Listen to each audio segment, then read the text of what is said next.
So today we're looking at Judges chapter 9.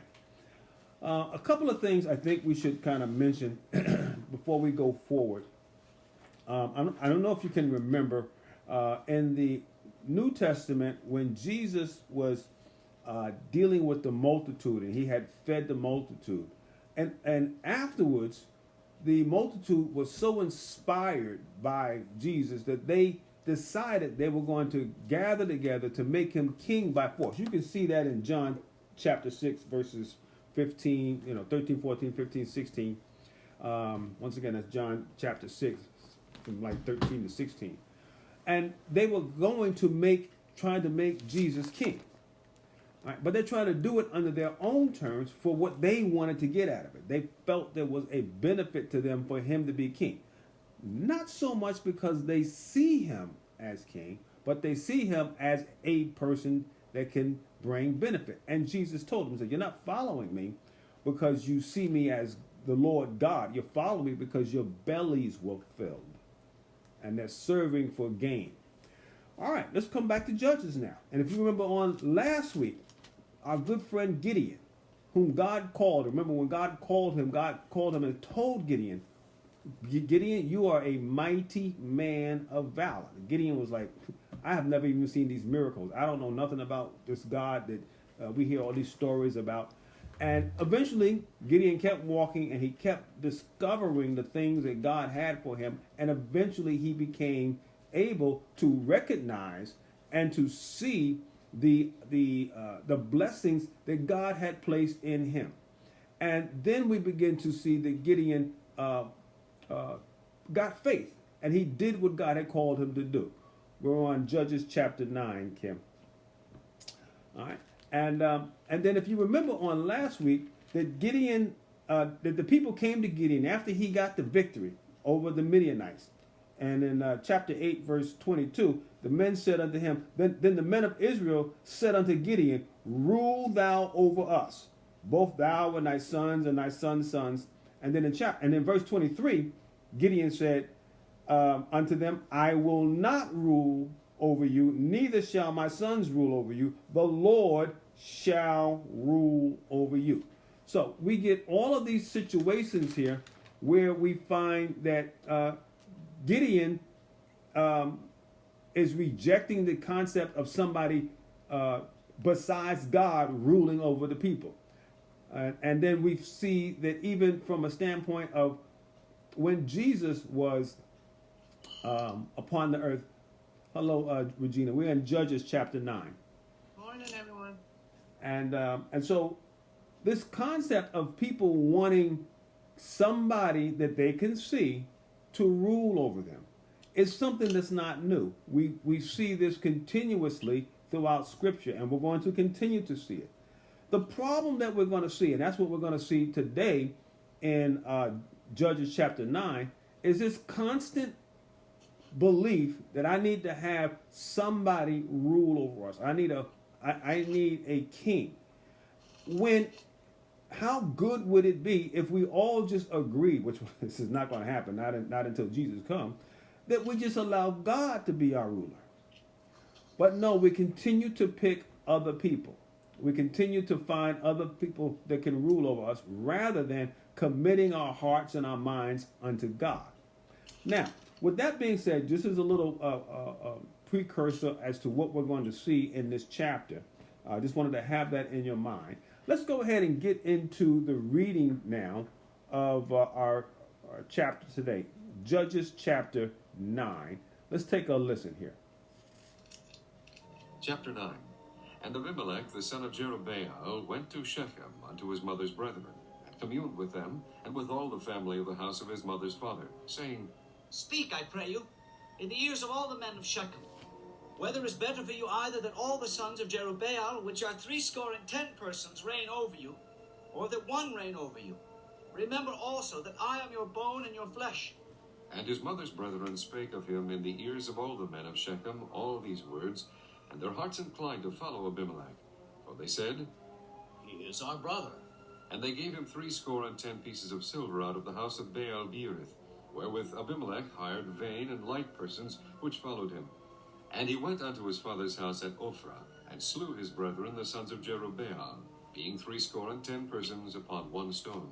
Notwithstanding yet Jotham, the youngest son of Jerubbaal, was left, for he hid himself.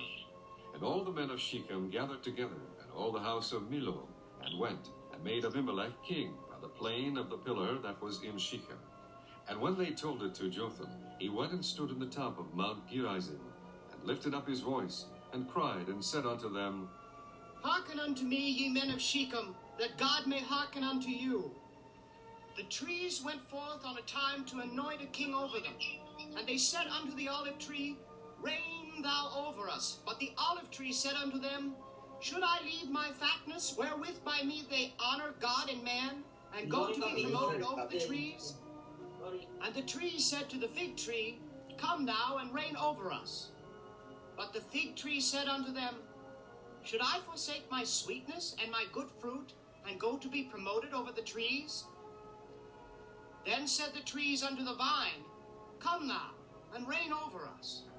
And the vine said unto them, Should I leave my wine, which cheereth God and man, and go to be promoted over the trees?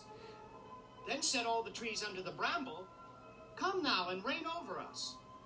And the bramble said unto the trees, If in truth ye anoint me king over you, then come and put your trust in my shadow. And if not, let fire come out of the bramble and devour the cedars of Lebanon.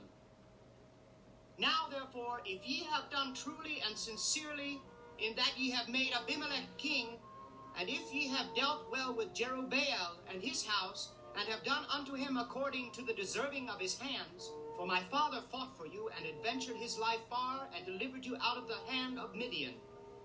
And ye are risen up against my father's house this day, and have slain his sons, 70 persons upon one stone, and have made Abimelech, the son of his maidservant, king over the men of Shechem, because he is your brother. If ye then have dealt truly and sincerely with Jerubbaal, and with his house this day, then rejoice ye in Abimelech, and let him also rejoice in you.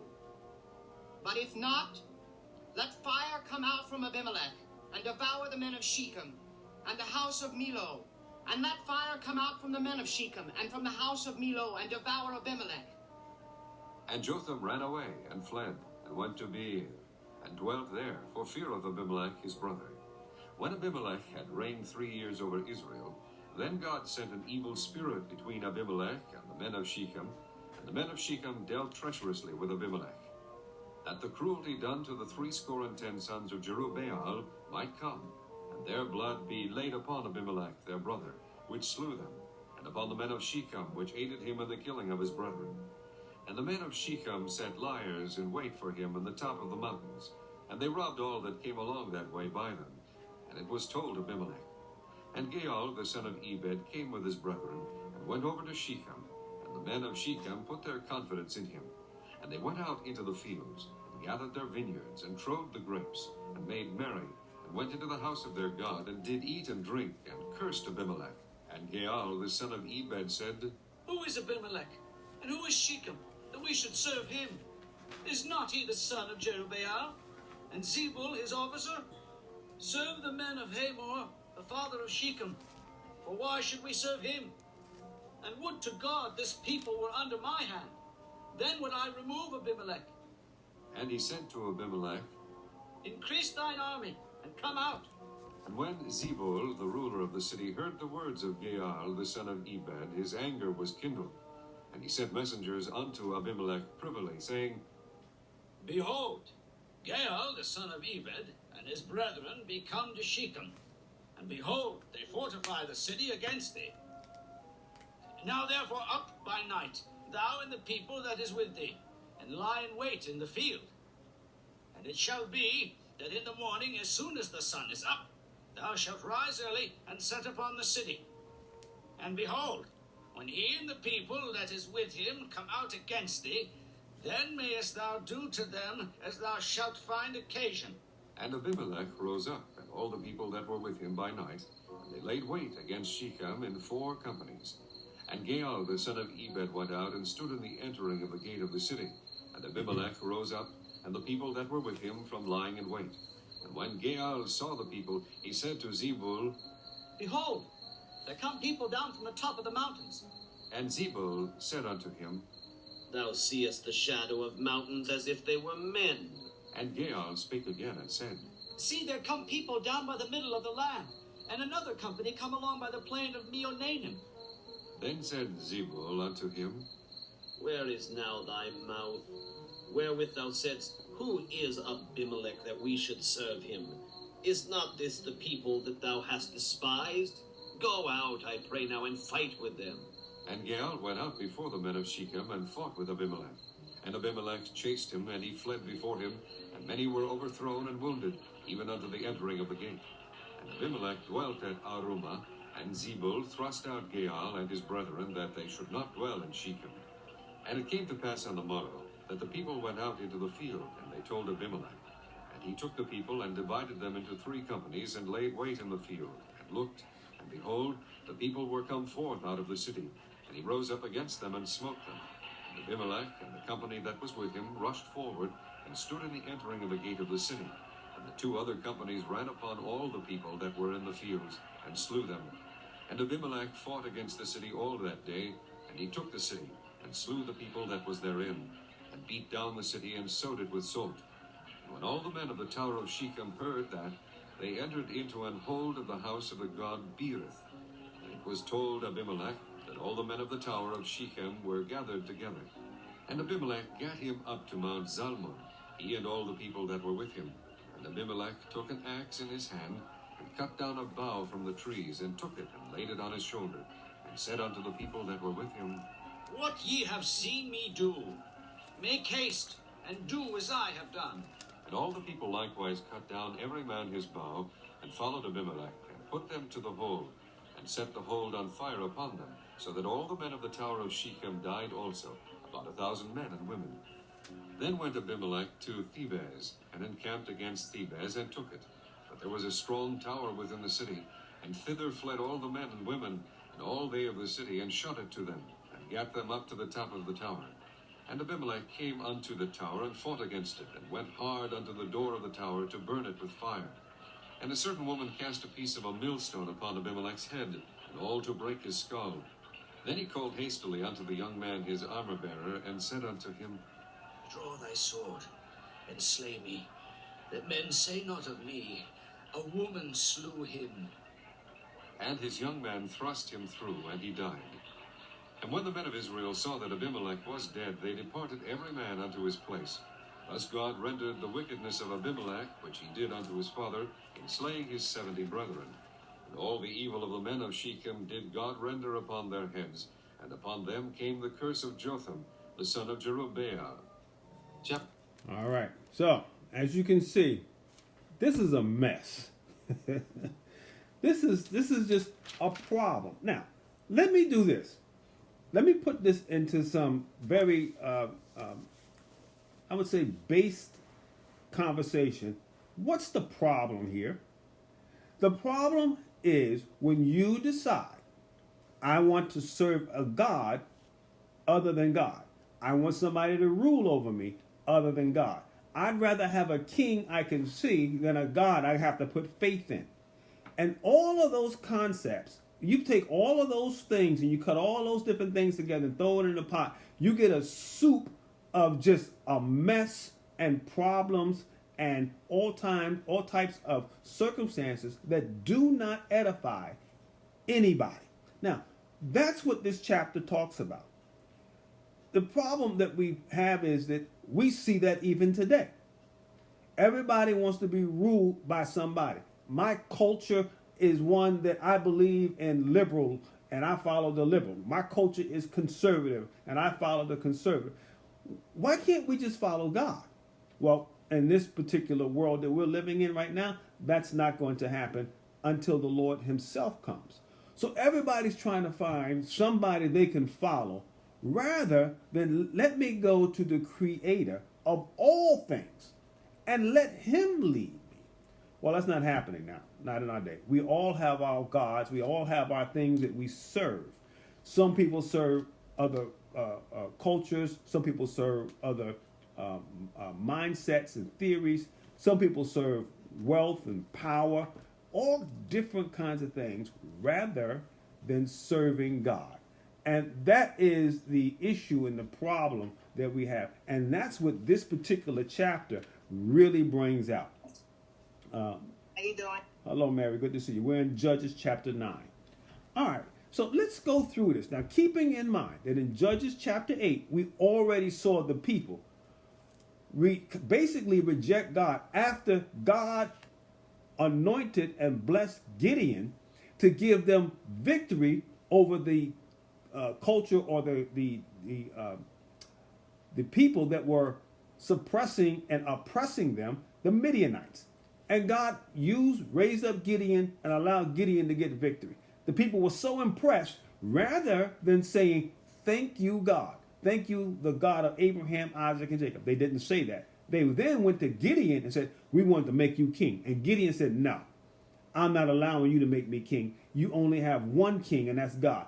Gideon's statement was correct. But they said, Gideon, we want you to be king over us, and even your sons and your sons' sons. Now, with the chapter 8 in Judges, what we ended with that, we saw that Gideon finally died. There was 40 years of peace because of the work Gideon did, but then he died. And then the people began to serve other gods again. And so chapter 9 picks up.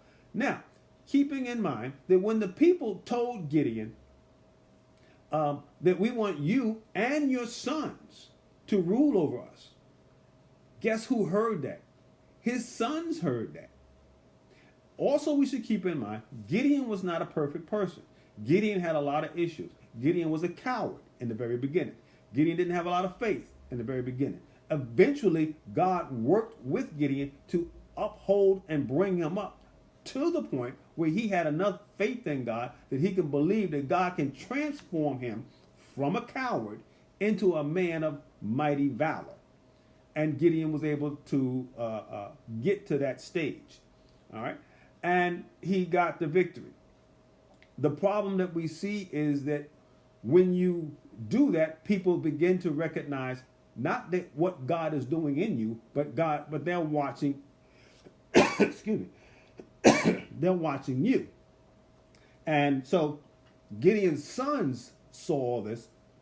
Another thing that Gideon had was that Gideon had a lot of children.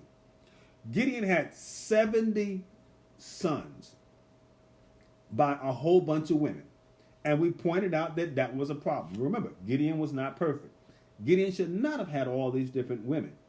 All right. Remember when God put Adam to sleep and he took a rib, one rib, he said, and formed Eve. He didn't take all of Adam's ribs. He didn't give Adam, a whole bunch of wives. He gave him one. And that concept that we'll see here, each time we see that, you see God allows it to go, but even after Gideon's death, we're going to see those 70 sons that he had by all these different women. It's going to be a problem. Gideon didn't see it. He's dead and gone, but the sons now are stepping forward. And let's take a look and see one of these sons that all of a sudden is going to raise himself up. So look at how verse 9 points out. And it starts off by saying and. And the reason it says and is because this chapter is connected to chapter 8, which I did a quick little review on. And so now let's pick it up. It says, and Abimelech, the son of Jerubbaal. Now, Jerubbaal is just another name for Gideon. That's the same name that when we see that name, because we saw that back and forth in chapter 8 and also in chapter 7. Jerubbaal, he was the son, Abimelech, the son of Jerubbaal or Gideon, went to Shechem. So he goes to this town. Why is he going to Shechem? Let's see. Unto his mother's brethren. So this was a wife, or basically this was a concubine of Gideon. And so the son now went to the family or the nation from where Gideon's concubine came from. So he went to his mother's brethren and communed with them and with his family of the house of his mother's father. So now he's back in his native land from his mother's side. Okay, verse 2. Speak, I pray unto you, in the ears of the men of Shechem. All right, and that's the town that he's in. Whether it is better for you either that all the sons of Jerubbaal or Gideon, which are 70, reign over you, or that one reign over you. Remember also that I am bone and your flesh. I am your bone and your flesh. So basically saying, I'm from here. I'm a native of Shechem. That's where my mom came from. And then I'm coming back. And so he got the idea that was put forth by the Israelites that we should have a king. And now he's saying, I can be your king. But keep it in mind, Gideon have a lot of, my father had a lot of children. Do you want all of them to reign over you? Or do you want one king to reign over you? Now, the concept that he's saying is persuasive. And the reason why it's persuasive is because it is better to have one to rule. And that is a true argument. But the problem is you don't want one to rule if that one is a devil. See, that's what you don't want. I don't want to say, well, I want to serve one God, but the one God I'm going to serve is the devil. Now you still got a problem. All right? You're better off just not serving anybody until you come to know the true God. But Abimelech is going to continue his persuasive ways. And look at what he says. All right. Look at verse 3. And his mother's brethren spake unto him in the ears of all the men of Shechem all these words. So now they're starting to conversate. They're all sharing. They're spreading the propaganda that Abimelech had already started. And they're spreading the word. And their hearts inclined to follow Abimelech, for they said, he is our brother. We want to follow him because he's one of us. It's like we're gonna vote this person in because he's the same nationality that we have. Right? So you kind of get that familiarity. If we get him in, he's going to definitely take care of us. We know we're going to be okay. Well, we're going to find out that that's not going to be the case. All right. We're going to see in this chapter rebellion, civil war, confusion. Why? Because all of these people are trying to find a leader. They're looking for direction. They recognize they don't have any true path to travel, and they're looking for somebody to guide them. The problem is they don't want the God of Abraham, Isaac, and Jacob to guide them. They want somebody that they can see, somebody that they can manipulate to guide them. Boy, is that a lot like what we see today. We look at our politics today. We look at our culture today. Look at our world today. We have not come far from this. We're pretty much still doing the same thing. Like Ecclesiastes says, there is nothing new under the sun. We're doing exactly the same thing in our world today as we live now that we see here. But let's keep investigating this. Let's keep going on. Let's see what else is going on. All right. So in verse 4, it says, and they gave him 70 pieces of silver out of the house of Bereth, wherewith Abimelech hired vain and light persons which follow him. Okay, what is this saying? The first thing they did when they decided we're going to follow Abimelech, they had to finance his campaign. Well, what did they do? They went and got 70 pieces of silver. They went and got 70 pieces of silver out of the house of their false god that they were already serving. See, here's the problem. You're already serving false gods. That's why you don't want to follow the God of Abraham, Isaac, and Jacob, because you really want to follow what you want to follow. I want to make a God in my image rather than following the God in whose image I was made. It's a sad mindset. Still going on today. And we see it here. So they went and financed Abimelech. They said, okay, we're going to give you the money. And Abimelech took that money, and it says, and Abimelech hired vain and light persons. Vain meaning they have no sense of purpose. Light meaning there's no depth to them. There's no heaviness to their thinking. They will do whatever they're told to do as long as you pay them. So he went out and got some mercenaries. All right? And they follow him. Why are they following him? Because he's got the money. You know, that old saying, everybody wants to follow folks that got money. Money can really get you a leadership position if you know how to use it. But that then once becomes what? Manipulation, control. Some people use money like as witchcraft. They use money to cast spells on people. People will do things that they would have never done if you wave the wand of money in front of them. Boy, that go do a whole lot of things. I would never have done that. People will kill and lie and steal. For what? For money. And so Abimelech knows that. He gets this finance from this worshiping, from these people that worship this false god. And now he's able to get he's basically able to build him an army. And now he goes and he starts to do what he's got to do. Look at verse 5. And he went unto his father's house in Ophrah and slew his brethren, the sons of Jerubbaal, or Gideon, being 70 persons, upon one stone. Notwithstanding, yet Jotham, the youngest son of Jerubbaal, was left, for he hid himself. All right. So Abimelech's like, you know what? I'm going to get rid of all the competition. I got enough money here. I hired some good thugs. And you know what? Just in case one of these, my brother and my half-brothers rise up and say, hey, we could be a better king. We're son of Jerubbaal or Gideon too. He's going to eliminate all the competition, and he kills all of his brothers. All right? All right? And that's what I'm asking. So he killed 68 of them. That's right. Exactly. Exactly. That's exactly what he did. I'm going to get rid of all the competition. So now there's only two people left, Abimelech and Jotham, all right, that were sons of Gideon or Jerubbaal. All right. So he thinks he's got himself all set up now, and he's ready to be king. He's gotten rid of the competition. Once again, doesn't that sound like the world we live in? Verse 6. And all the men of Shechem gathered together, and all the house of Milo. So now there's another group, Shechem and Milo. So you got two people. Shechem's a bigger town, bigger city, bigger group. Milo's another group. They're following along with them. Okay? Monkey see, monkey do type of thing. If I see you follow them, I'm going to follow them too. And went and made Abimelech king by the plain of the pillar that was in Shechem. So now, Shechem and Milo have made Abimelech king.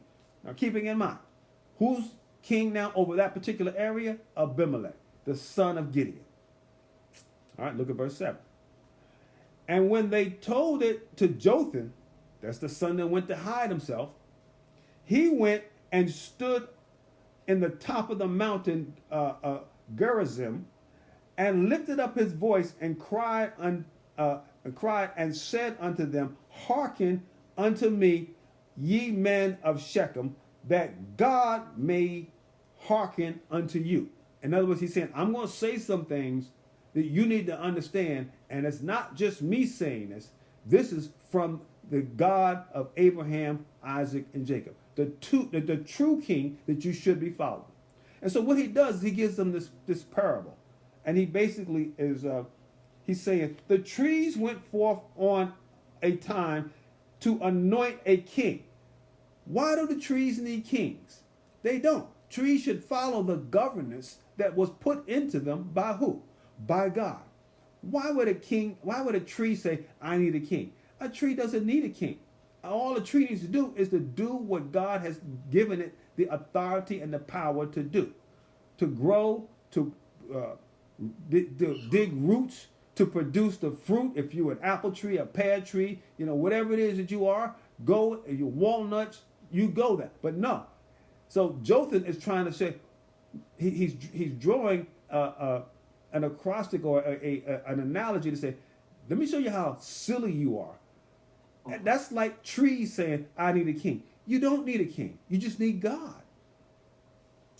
All right? So he gives him this. He said the trees went forth on a time and to anoint a king over them. This is verse 8. And they said unto the olive tree. So they went to something smaller than them. An olive tree. To the olive tree, reign thou over us. In verse 9, but the olive tree said unto them, should I leave the fatness wherewith by me they honor God and man? The olive tree understands I produce things that honor both God and men. I produce olives. They can make olive oil out. And men can eat the olives and use the olive oil. So men can find things to rejoice in my existence. And then because of that, because I'm doing what God created me to do, I'm honoring God. God sees value in me. Don't we want to bring that to us?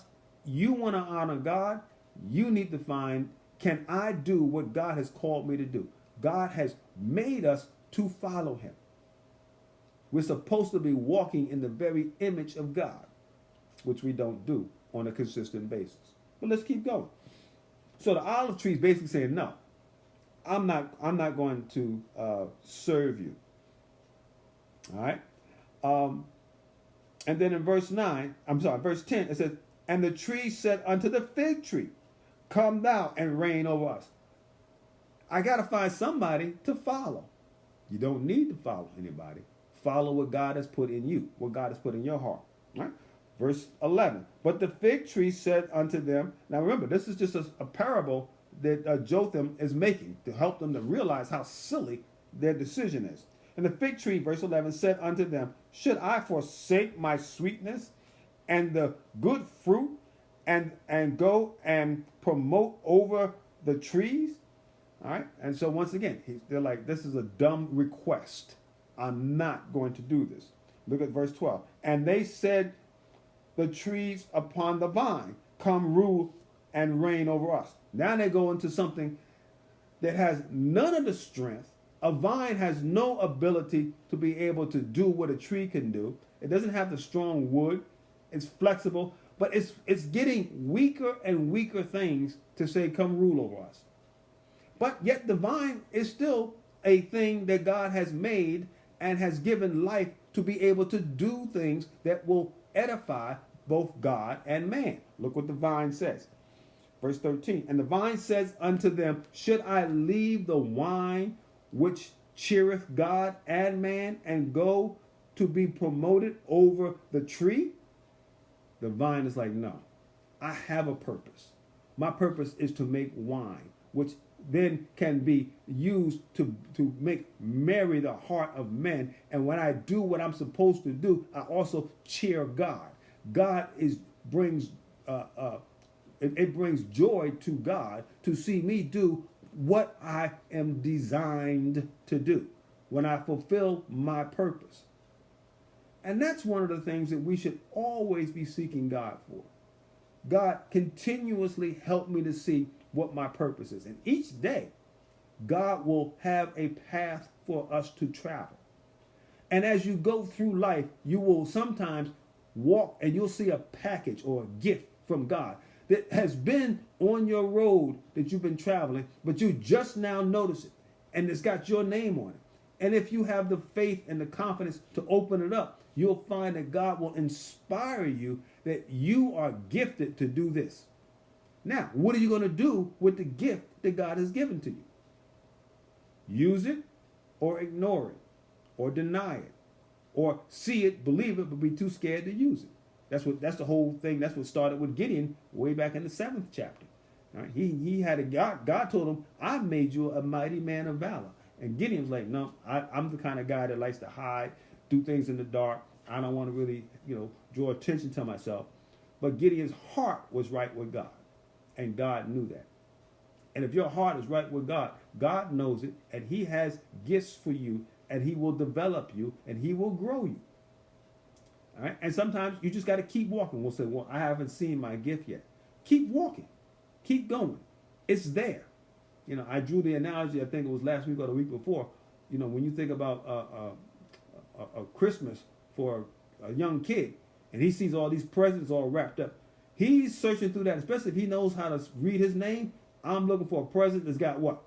My name on it. And that's how we should be. We should be going through life looking for the gifts that God has given to us that has our name on it. And that's the thing that encourages you. It gives you motivation. I can make it another day. I know God has things for me to do. I just have to find the gift and unwrap it. So that's why Jesus said for us, we should seek him. We should come to him.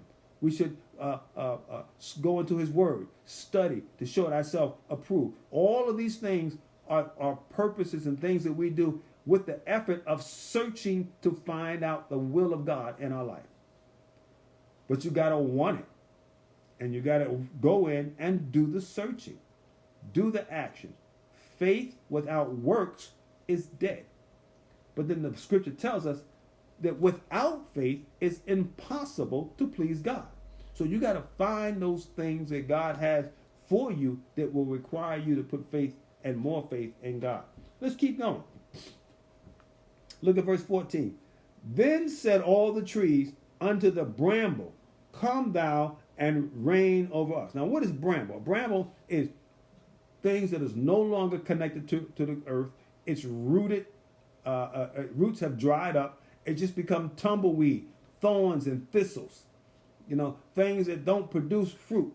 And if you remember that in the book of Genesis, that when sin was first happened, when Adam and Eve ate from the fruit of the tree of the knowledge of good and evil, that the earth that they not only rejected God, but then the earth also rejected him. And then instead of it bringing forth freely all fruit, it then began to bring forth thorns and thistles. And then men had to go and purposely work in the land in order to bring forth the fruit, which before that it brought forth by itself in abundance. Now, by the sweat of your brow, the scripture said, you shall have your fruit and your nourishment. All right. And so now the tree that went so low. And man, I tell you, we could do that as human beings. We could get so low. I don't want God to rule. And then you get to the point where he's like, I'll allow the devil to rule over me, as long as I got somebody to follow. And that is so sad.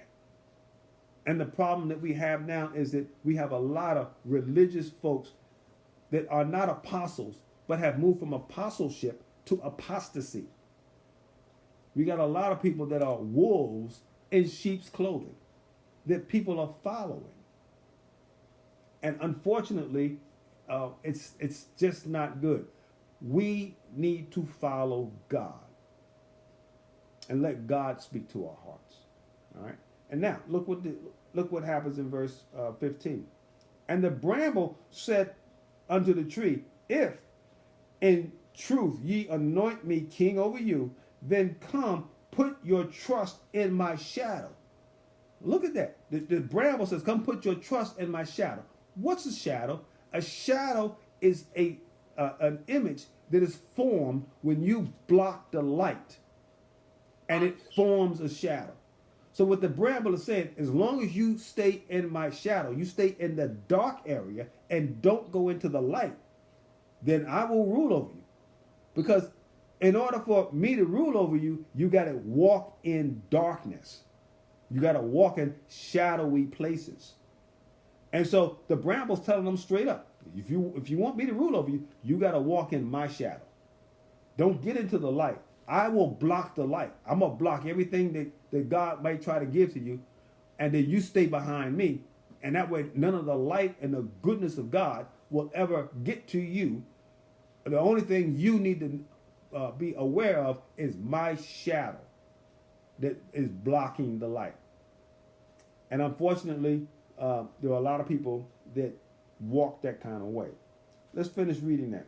And the bramble said unto the tree, if thou truly ye anoint me king over you, then come, put your trust in my shadow. And if not, let fire come of the bramble and devour the cedars of Lebanon. Now, look at what else the bramble says.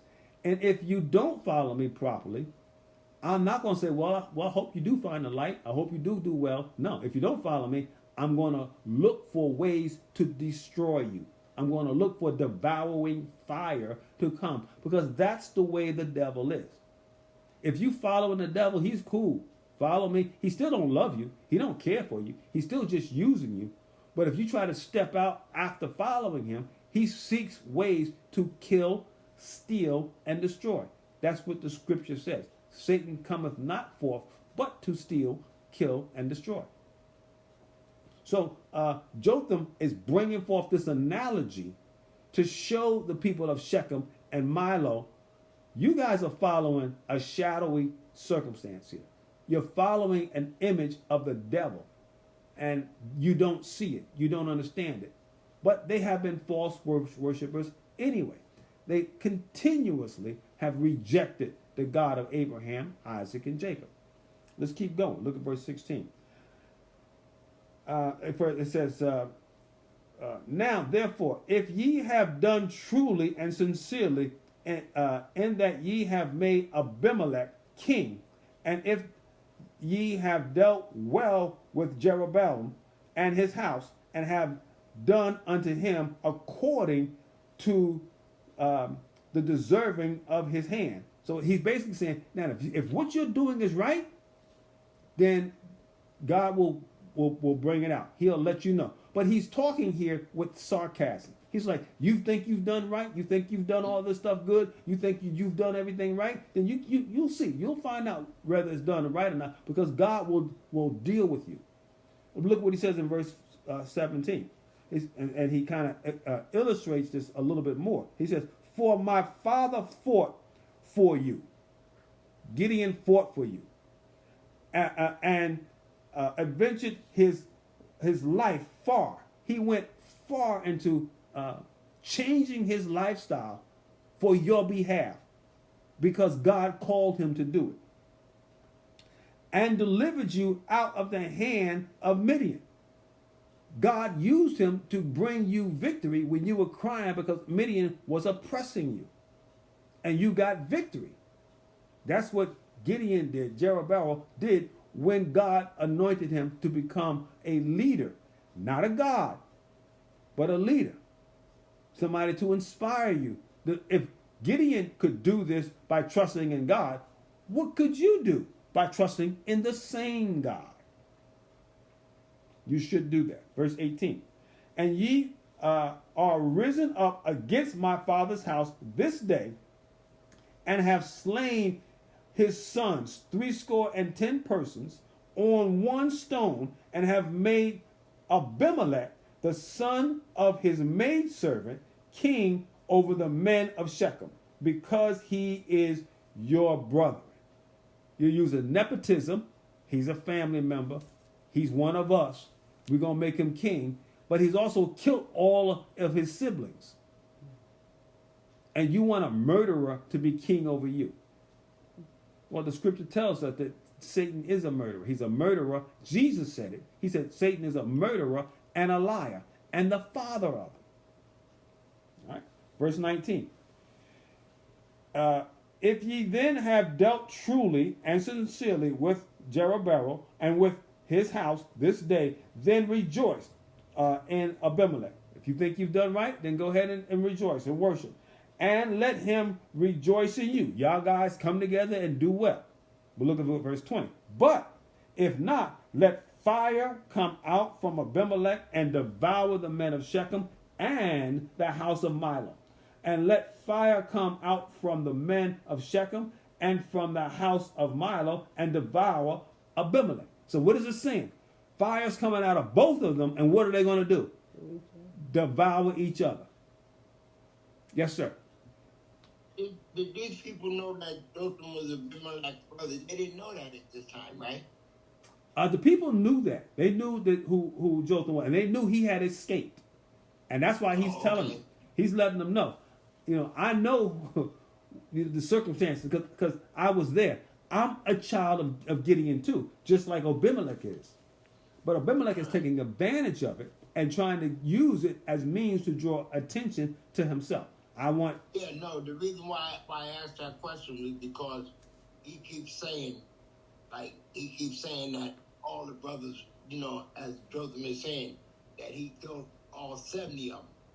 Yeah. You know what I'm saying? That's why I didn't know if they knew, you know, Jotham was the brother. That's why I was saying that. Right. Yeah, he's using an idiom where he's using the number as that was the intention of Abimelech. I want to kill everybody.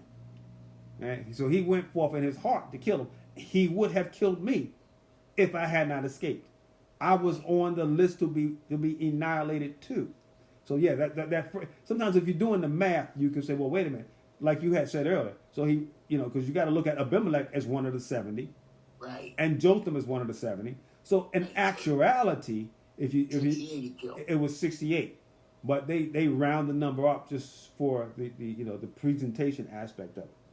And so now Jotham tells him, let's look at verse 21. And Jotham ran away and fled, and went to Beer, and dwelt there for fear of Abimelech, his brother. Now he knows Abimelech's no joke.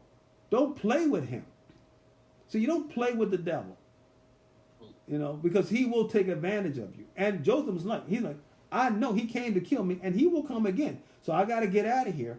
I can't dwell with him and play his game. So he's moving. And it says why? Because he was afraid. Well, that's how we know he's Gideon's child. We say the apple don't fall far from the tree. Right, when we first met Gideon was walking in what? In fear. Yeah, he was hiding. He was hiding, exactly. All right, so we see him doing the same thing that his father did. Look at verse 22. When Abimelech had reigned 3 years over Israel. So now he's hiding. Abimelech has been over Israel for 3 years. All right. So you think, okay, well, we got a bad leader, but he's been bad leader for 3 years. All right. Look at verse 23. And God sent an evil spirit between Abimelech and the men of Shechem. Now, they have been doing well. God sent an evil spirit to do what? To divide them, so that they can no longer see eye to eye. He's going to produce this division, which ultimately will produce a civil war. This scares me because I think about America and how we are so divided.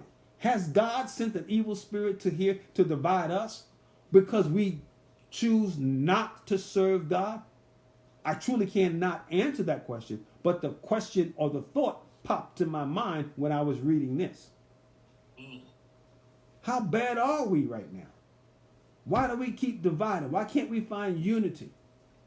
Is the evil spirit of division murking and walking and dwelling among us? I pray to God that he helps and protects us from that. But the key, though, no matter what may be going on, we got to make up our minds that we're going to follow God, the God of Abraham, Isaac, and Jacob, the Father, Son, and the Holy Spirit. We got to follow Jesus, all right, who died on Calvary, who rose again. He was buried and he died, buried, and rose. That's the God we need to follow. All right? And but we see now God sent the evil spirit because he let them do what they had to do for 3 years. And then God came and he intervened. All right. Verse let me finish 23. And God sent the evil spirit between Abimelech and Shechem, and the men of Shechem dwelt treacherously with Abimelech. 24. That the cruelty done to the 70 sons of Jeroboam or Gideon may come, and their blood be laid upon Abimelech, their brother, which slew them, and upon the men of Shechem, which aided him in the killing of the brother. Now, so what we see here is God saying, you got by, you were able to do, and you were doing things, and now it's in the 3rd year. But one thing that never happens, you will not get away. All right? And so God now brings forth this concept that you're not getting away. You're going to pay for that. It brings to mind to me the story of Cain and Abel. Remember, Cain killed Abel once again because he was jealous of what God was doing in Abel, and Cain was not doing it. And God told Cain, if you do what Abel did, you'll get the same thing. But he didn't want to serve God the way Abel did, so he decided that since Abel was offering up a sacrifice, well, let me give you a bigger sacrifice. I'm going to sacrifice Abel. And Cain killed Abel. And his blood was there, and God saw his blood rising up. So murdering and killing and destroying will not go unpunished. No matter how many days or weeks or months or years pass along, you still going to pay for it. You may get by, but you will not get away. And so that's why God sent the evil spirit, because of all the evil that was going on. Look at verse 25.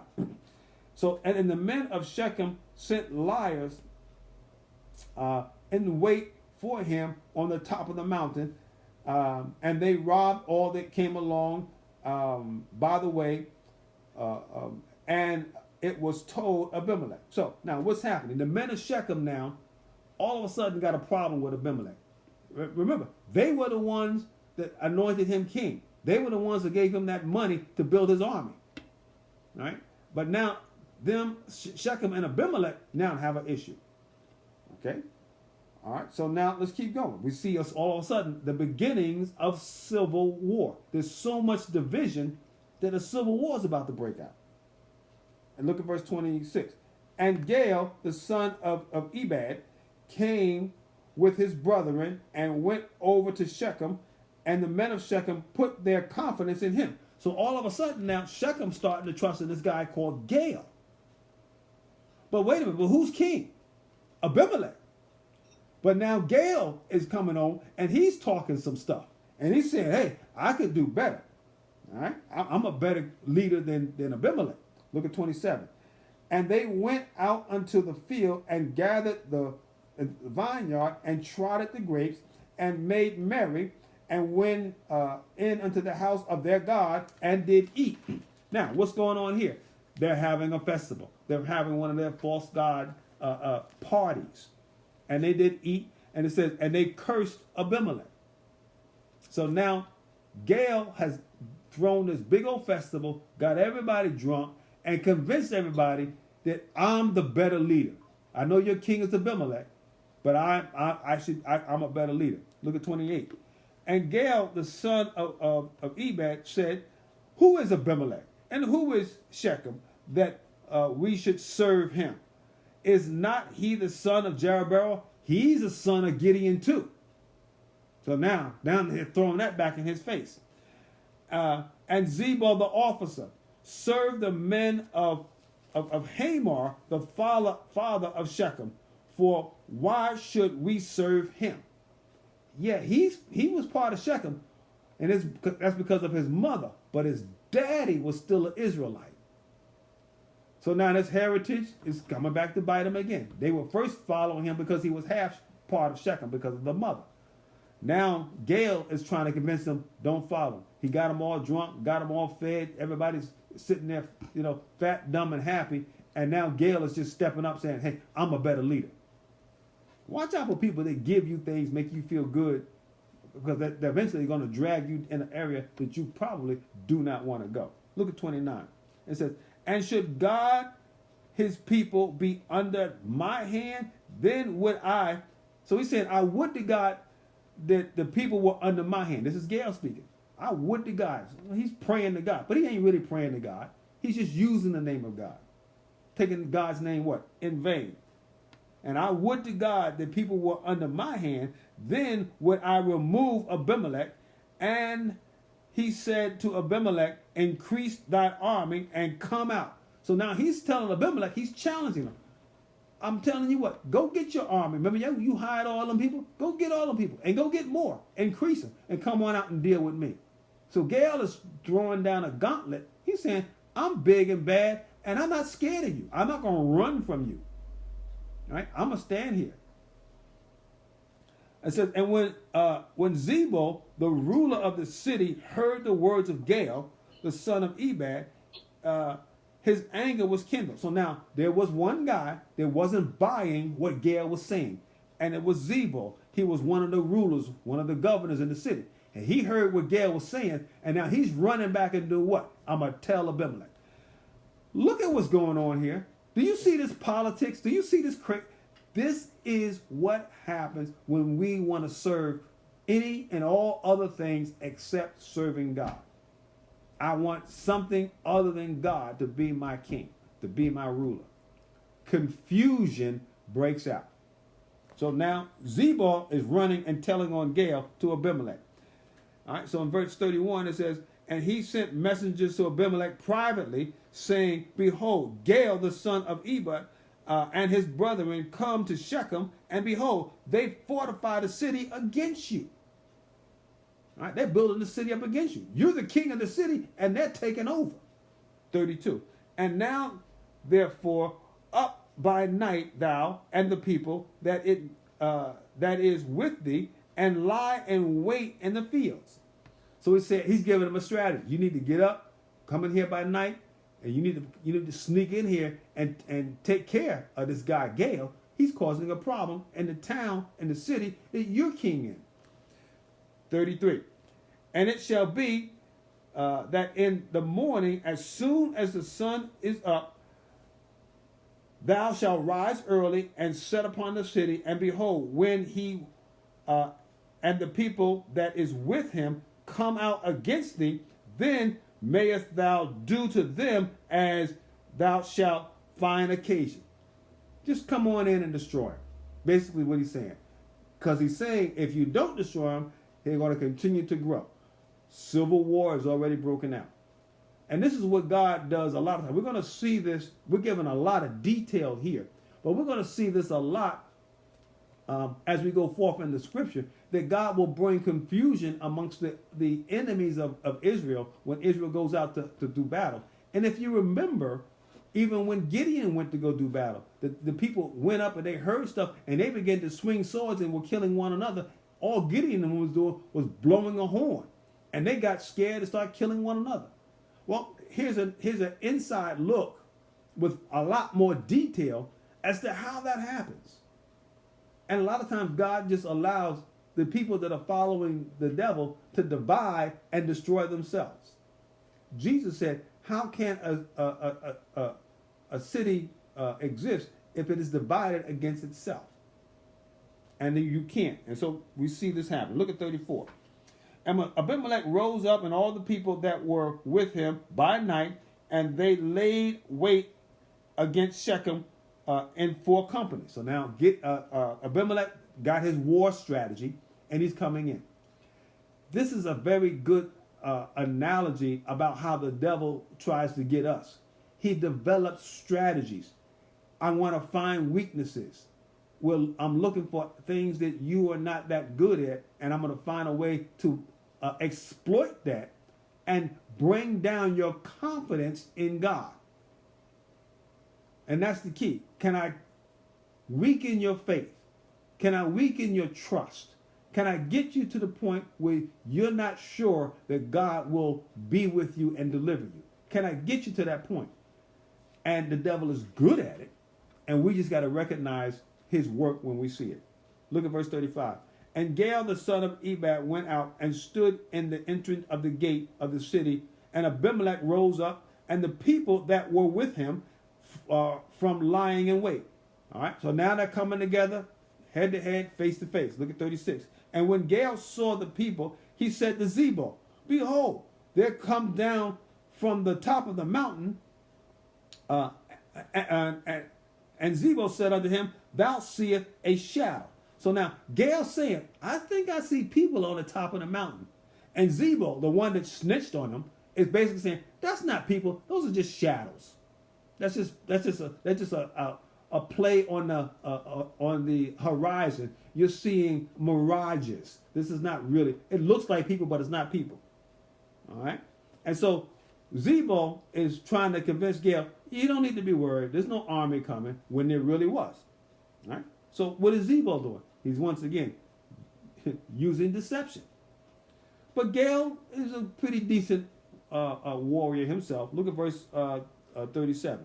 And Gaal said again, and said, Gaal spake again and said, See, there come people down by the middle of the land, and another company coming along in the plain of Midian. Look at 38. Then said Zebul unto him, Where is now thy mouth? So Zebul's like, all right, I ain't hiding no more. I'm the one that warned Abimelech. I'm the one that told Abimelech what you were saying when you had your false god party and got everybody drunk, talking about how you would be a better leader, better king. So Zebul said, where is now thy mouth, wherewith thou sayest, who is Abimelech, that we should serve him? Is not this people that thou hast despised? Go, I pray now, and fight with him. So Zebul is saying, all right, Gael, you've been talking all the stuff about Abimelech. Go on and fight with him now. Go on out there and get busy in war. All right. Now, I just want to say I'm a little bit past my time, but if you give me 5 minutes, maybe 7, I can finish this up, because the rest of this is just going to be some clashes. I'm not going to rush it. We're going to get it through, and then we'll finish this up and wrap it up. All right.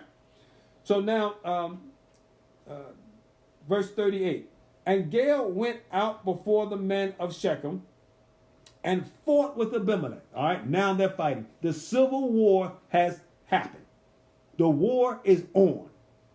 See, you had all this talk back and forth, but why is this happening? Remember, we read, God sent an evil spirit to bring division because they were not serving God. And I say this scares me even today for our culture, for our nation, with all the division that we see. You know, and you wonder, how come we can't get eye to eye? And it's not like we got good leaders on both sides. The leader on the right and the leader on the left, neither one of them are good. And that's what we see here. Gael is not a godly man. Abimelech is not a godly man. None of them are godly. But they're warring against each other. All right. Verse 40. And Abimelech chased him, and he fled before him. And many were overthrown and wounded, even to the entrance of the gate. So Gael went out to fight against Abimelech, but Abimelech had a bigger army, a better fighting force. And he was able to push back the aggression of Gael. And now he's now rising up saying, y'all had me king. Remember, I'm a son of Gideon. All right. And he's now showing his strength. But the problem is he's a son of Gideon, but he's not a follower of God. All right. Verse 41. And Abimelech dwelt in Emmaus, and Zebul thrust out Gael, his brethren. So now Zebul, the one that did the telling, warning Abimelech about Gael, he kicked Gael out. You better get out of here. You're no longer wanted. We see Abimelech is winning. You need to run. It says, and he thrust out Gael and his brethren, that they should not dwell in Shechem. So now Gael is out of Shechem. So now Shechem's going back and forth. Who are we following here in Shechem? Are we following Abimelech? Are we following Gael? I guess now we're going to follow. And see, this is what the devil likes to do. He likes to turn you into a yo-yo. Back and forth. You have no purpose. You have no direction. You have no place where you can say, this is where I'm trying to get to. You're going to move as I move you. I'm going to yo-yo you back and forth. That's the way of Satan.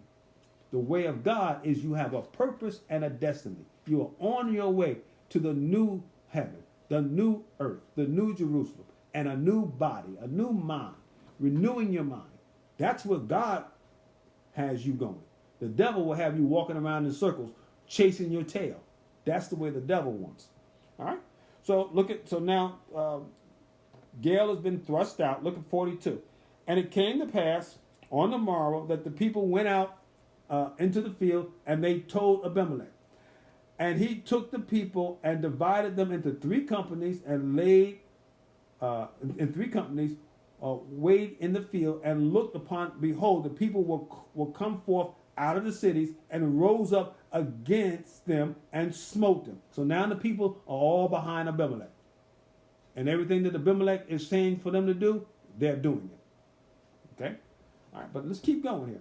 The devil's going to have his time. It's like what Jesus told Judas. This is your hour. Go on and do what you need to do. And they arrested Jesus. They beat him. They smacked him. They punched him. They whipped his back. They did everything they could do. But Jesus wasn't worried. He knew he would get the victory. But they had their time. And Abimelech, once again, is having his time. But his end will come.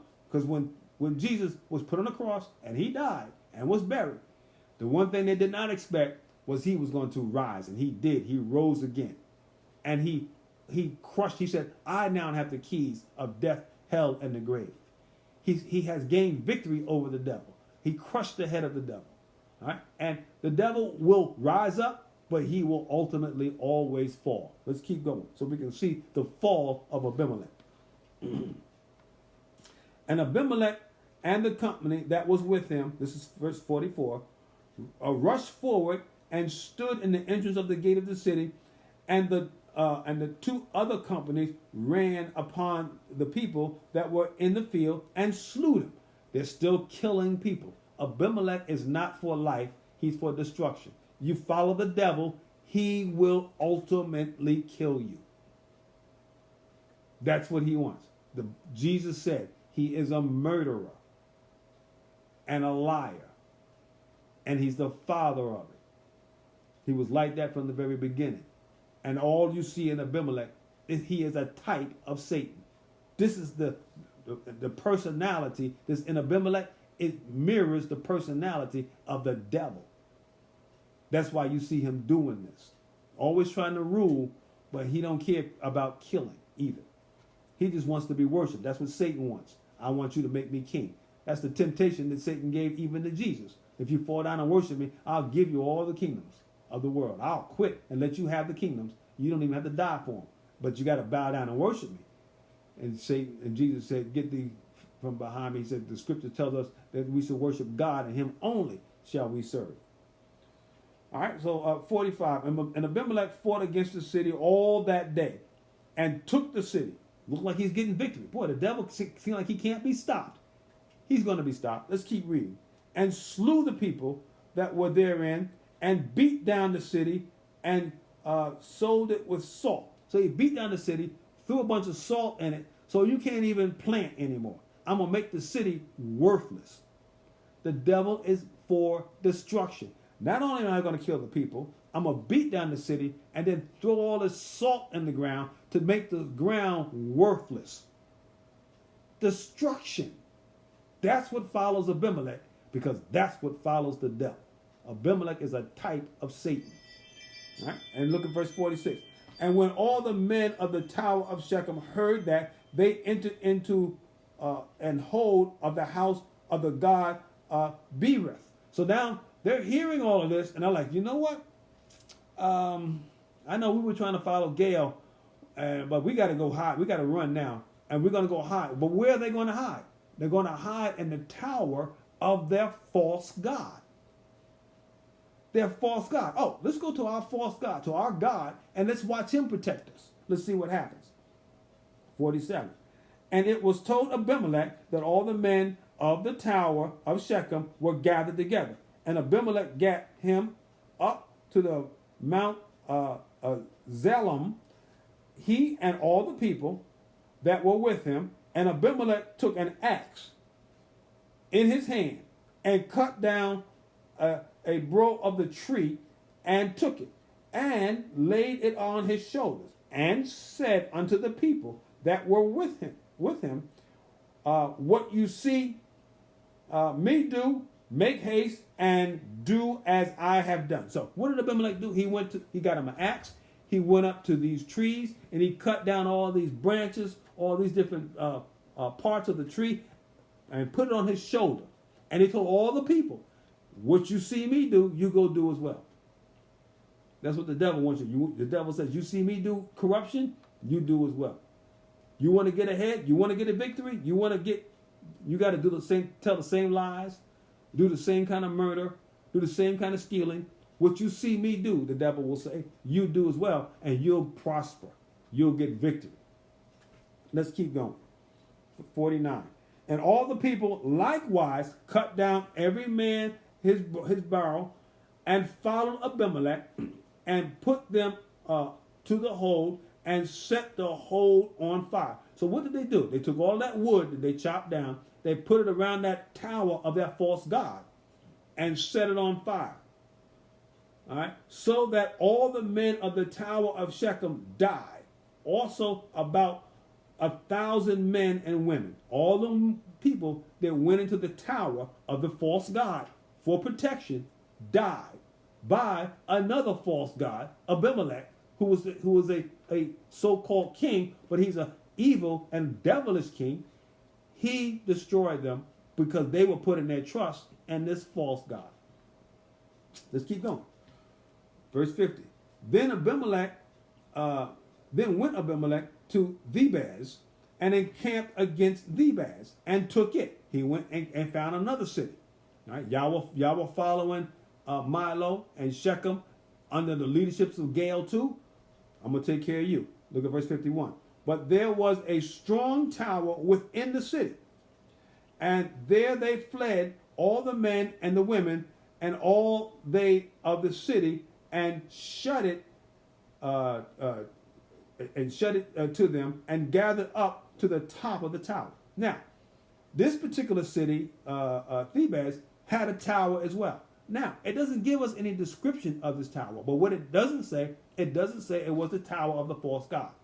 Maybe they just had a tower just because they knew that in the world we live in, we should have some fortifications. And this was one of the fortifications that they had. Now, whether it was a tower of the false gods that maybe they served, I can't say. I wasn't there. But the scripture doesn't tell us, like it did in the previous one, that there was a tower of the false god. So they went into their tower. And so Abimelech's thinking, hey, I took down one tower, I'll take down another. That's probably, his mindset. Look at verse 52. It says, and Abimelech came unto the tower and fought against it and went hard unto the door of the tower to burn with fire. I'm going to do the same thing. I'm going to burn it down. Look at verse 53. And a certain woman, look at this. She wasn't military. She wasn't, an expert archer that knew how to aim and be ready, set fire. Just a certain woman, an everyday woman trying to protect what she has. Cast a piece of a millstone. What's a millstone? The thing they use for grinding their grain and stuff. Right? And she just took the thing that she used every day. I'm just going to take what I got. I don't have no bullets. I ain't got no machine gun. I don't got no arrows. I don't even have a chariot. I'm hiding on this tower, but this is where I go every day to do my work, grinding my grain. And she took that millstone upon Abimelech's head and all to break his skull. So she took that millstone, threw it over the tower, and it just so happened that millstone had Abimelech's name on it. I don't care where Abimelech was, that millstone was going to hit him in the head. And it hit him in the head, so he knew this woman threw it. I'm going to die, but it didn't kill him instantly. He had to first come to recognize I'm about to die, and this is how I'm going to die. My reign as king is over. He already knows it now. The writing is on the wall for him. And look how he deals with it. 54. Then he called hastily unto a young man his armor bearer, and said unto him, draw thy sword and slay me, that men say not of me, a woman slew him. And the young man thrust him through, and he died. Even in Abimelech's death, he was still worried about him looking good. Boy, it's a problem. Well, we got this thing about I got to look good. I may not be good. I just got to look good. I got to make sure I'm driving that fancy car so you can think I got it going on. I can't even pay my bills. I owe more on this car, and I'm waiting any day for them to repossess it. Everybody's trying to look good. Abimelech, I don't want people to think a woman killed me. Well, whether you think it or not, guess what, Abimelech? You died because of a certain woman. God can use anybody. That means God can use you. You're that certain woman. You're that certain man that God can use to fight against the work of Satan. God can use, and you don't have to be mighty. Just be a follower of God and resist the devil. The Bible says if you resist the devil, he will flee from you. All right? Let's finish this up. 55. And when the men of Israel saw Abimelech was dead, they departed every man unto his place. All right. So the fight's over. Why? Because the devil is gone. He's out of the moon. He's out of the limelight. And now we got to go find our way again. What should we do? We need to just follow God from the very beginning. Well, now, even after that, if you walked and followed your own lusts and desires and satanic ways or devilish ways or even just human desires, and you come to realize it got me nowhere, you can turn and come home. That's what the parable that Jesus told about the prodigal son. He went on out and did everything he was big and bad enough to do, but eventually, because when he ran out of money and was not able to eat, he came to his senses, the scripture says, and he said, I'm going back to my father's house. Sometimes we need to encourage people, come back to your father. And so it says they departed every man and they went to his place. They went back to where they actually came from. Let's stop this foolishness. Let's stop fighting this fight that cannot gain us or get us any permanent deliverance. And let's go back to where God has given us. Back to the land of milk and honey. 56. Thus God remembered the wickedness of Abimelech. You see that? The devil will not get ultimate victory. God sees and will remember. He will pay. All right? You will be part of the victorious crowd that decided to follow Jesus. You decided to follow the God of Abraham, Isaac, and Jacob. All right? Which he did unto his father in slaying his 70 brethren. 57. And all the evil of the men of Shechem did God render upon their head, and upon them the curse of Jotham, the son of Jeroboam. So remember when Jotham stood up there and he told them, y'all gonna pay. You're gonna be like these trees that are calling for everybody to worship to be king over them, but eventually you're gonna be following something that's dead, bramble, thorns and thistles, and that thing will die. And Abimelech is now dead. Anything that was following him now has a dead direction. So when you have nowhere else to go, you should go to God. All right, I'm going to stop there. We're not completely finished with this. We'll pick up on this on next week. But we certainly thank God for what we talked about today. And thank you for allowing me to have a little extra time.